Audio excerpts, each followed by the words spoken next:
In this video, I'll be reading some of my college application supplemental essays. Please excuse the slight echo as this is the only room that is available right now to me. But in terms of some housekeeping stuff, we have officially reached 3,000 subscribers. Thank you so much for subscribing and supporting throughout these many years. I'm more than grateful as well as excited to continue to inspire, entertain, and educate you all out there. So in honor of 3,000 subscribers, we're going to be doing a 3,000 subscriber Q&A special. So please use hashtag askArnie. Yes, we're bringing it back. Use hashtag askArnie in the video.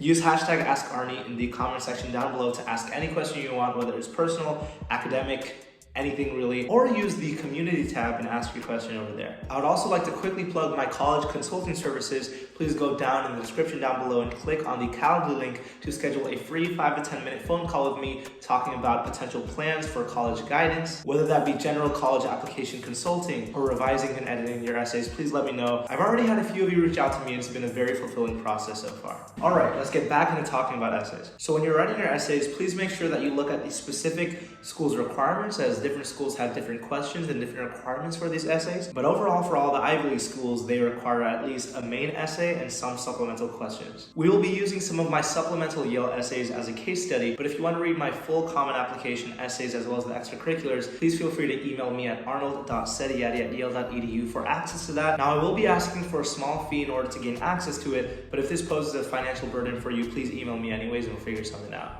We're pulling out the handy dandy laptop to read these essays now. So for context, I applied to Yale through the single choice early action program with the Common App, and in terms of essays, we had the main personal essay, which was around 650 words maximum, and this is the general Common App essay that you use for all colleges, and there's also the additional information section, which I think is very important. Your application overall is going to be judged based on the context that is provided to them. Next up, there are the Yale University general questions, and that includes the academic questions, where you basically list up to 3 academic interests, and these are majors. For example, I put theater and performance studies, English, and comparative literature, and after that you have to explain why these areas specifically appeal to you. Along with that, there's the notorious why Yale question, where you explain in 250 words or less why Yale specifically, and all the colleges will have these types of questions. I also just realized, why was I holding up the laptop? I wasn't even reading my essays yet. But for the why college questions, make sure that you're being very specific to that college without sounding superficial, like talking about the obvious aspects of it, which you can get through a simple Google search. Make it personal and specific towards your interests and goals. All right, now I'm gonna react to my Yale short take supplemental essay questions right now. Okay,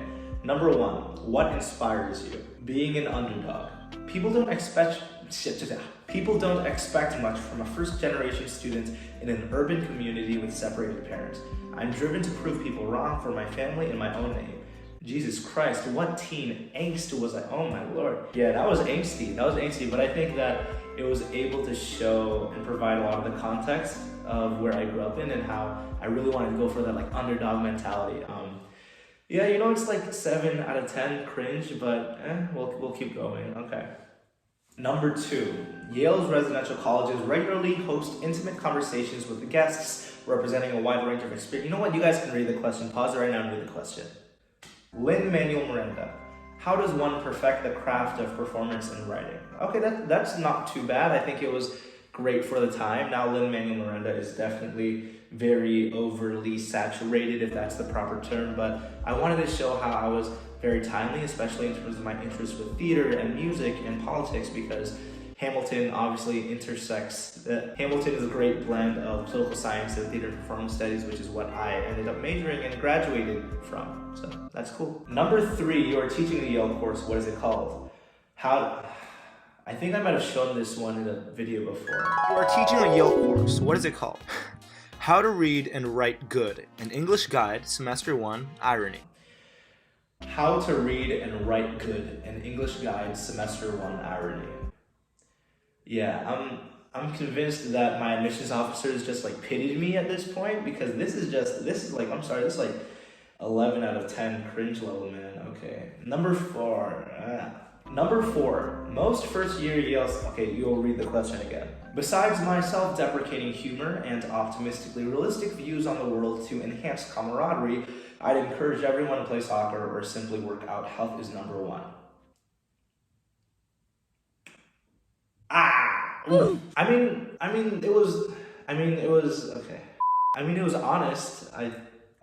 Overall, for these supplemental questions, and hopefully you can do this better than I did, is to have fun with it, you know, showcase your personality and still try to drive the narrative that you're trying to communicate. For me, it's somebody who's interested in both the political science side of things and theater studies and performance and art side of things, while also coming from a community that is underrepresented in these fields. All right, so there are two more short essays that were longer. I am going to be reading the second essay for topic number 3. Okay, so I'm struggling to find the topic for this short essay that I wrote about. I think it's write on something you would like us to know about you that you have. Okay, write on something you would like us, you can read it here. So basically this essay was just a free-for-all, so let's get started. 4:45 p.m. Feelings of uneasiness controlled my body as I snuck into my restaurant's bathroom. My boss promoted me to a daunting position, a food expediter. I had to communicate orders throughout the whole entire restaurant, essentially being the head of the kitchen. Trying to allow for some positive thinking, I exited the bathroom, opening up the door to 6 kids anxiously waiting in line for their turns.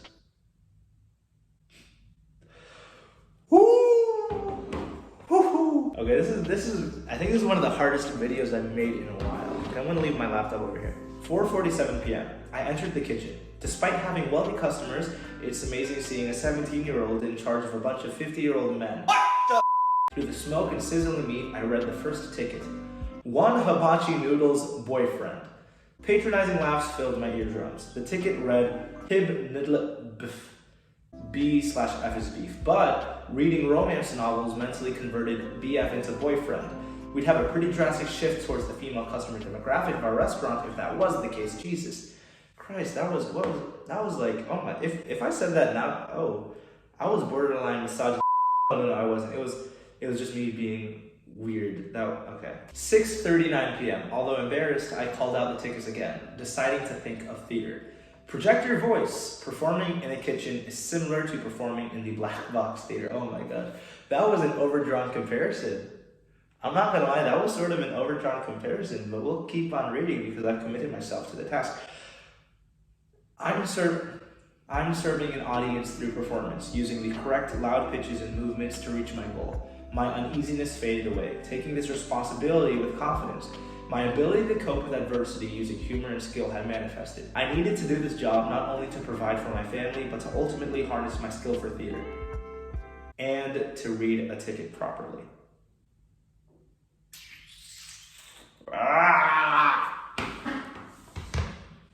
Okay, remind me to never do a video like this again. I'm pretty sure I messed up my eyeline as well. I was looking at the phone instead of the camera, but that cringe level is like, you know what? No, it's fine. Okay, here's the big lesson I want you to take away. You know what? We're gonna have intrusive thoughts and the inner critic always getting in the way of things. And sometimes that inner critic can be right, but for the most part, when you're writing stuff like this, just write it. It shows that even bullshit like this can get into Yale, so like you can pretty much write something better, I hope. Oh my gosh. But in all honesty, I think that I was trying to capture a bunch of different things. For example, I used a different structure by using times to sort of tell the narrative, such as 4:45 p.m., 4:47 p.m. There's like a structure to it that is unique. I also wanted to show how I was high achieving and was able to have a huge amount of responsibility even as a 17-year-old, as the youngest worker at this restaurant. I also try to use my humor here and there and then connect it to my passion for theater and show how I was working to support my family, which illustrates the lower income background narrative as well. So there were a bunch of different things that were in play here, but this video isn't necessarily analyzing all of it. It's just sort of reading it. But yeah, those are pretty much my supplemental essays. If you want more advice, I have a lot of other videos on this topic, and feel free to reach out to me on Calendly, as well as email me for those essays. And also, Yale itself has provided a podcast on essays and the application process, so why not check it out? It's a free resource. It can be very helpful. Also, keep in mind that each college individually has different questions. Even Yale now has different questions, so you should check that out on the website as well. Once again, thank you so much. Thank you for 3,000 subscribers. I'm so excited to be pumping out this content consistent for you. Leave me a question down below with hashtag #AskArnie for the Q&A special, and do everything else that I mentioned throughout this video. Thank you so much. Hopefully it was entertaining and somewhat educational, but I'll see you soon. Bye-bye.